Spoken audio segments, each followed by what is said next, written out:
नमस्कार, आप सुन रहे हैं गायक बटली लाल को। रिकॉर्डिंग बजरंग म्यूजिक, सासा मूसा, गोपालगंज, बिहार।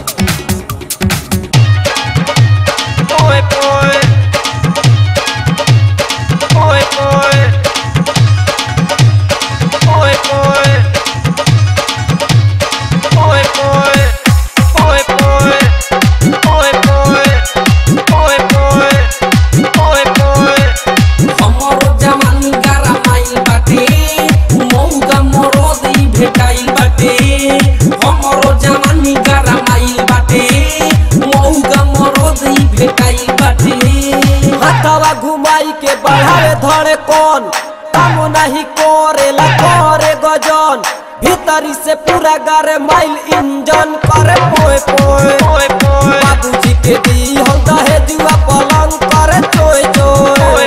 हमरो बजावे दूनु हरन करे पोए पोए हमरो जवानी गारा माइल बाटे मौगा मोरदी भेटाई बाटे हमरो जवानी गारा माइल बाटे मौगा मोरदी भेटाई बाटे।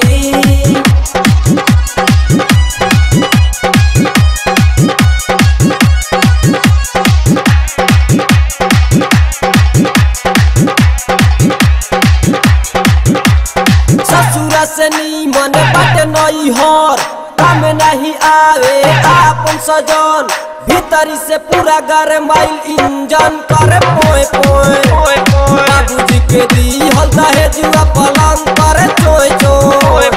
हमरो बजावेला दूनु हरन करे चोय चोय हमरो जवानी गारा माइल बाटे मौगा मोरदी भेटाई बाटे हमरो जवानी गारा माइल बाटे मौगा मोरदी भेटाई बाटे।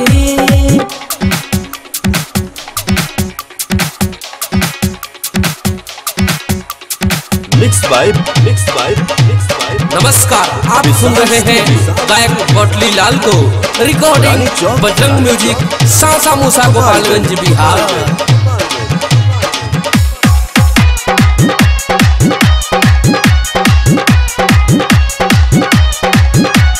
यारवा के लइका खेलाब ससुरार हमरो जवानी पटी ना बेकार भीतरी से पूरा गारे माइल इंजन करे पोए पोए बाबूजी के दी हल दहेजुआ पलंग करे चोय चोय हमरो बजावेला दूनु हरन करे पोए पोए हमरो जवानी गारा माइल बाटे मौगा मोरदी भेटाई बाटे हमरो जवानी गारा माइल बाटे मौगा मोरदी भेटाई बाटे।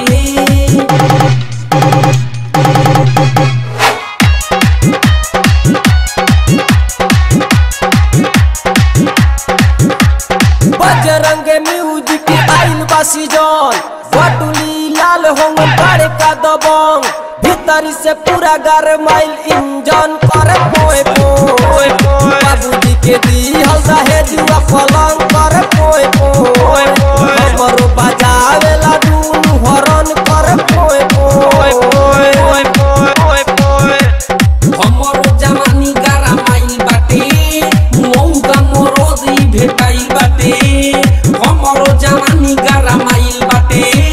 मौगा मोरदी भेटाई बाटे हमरो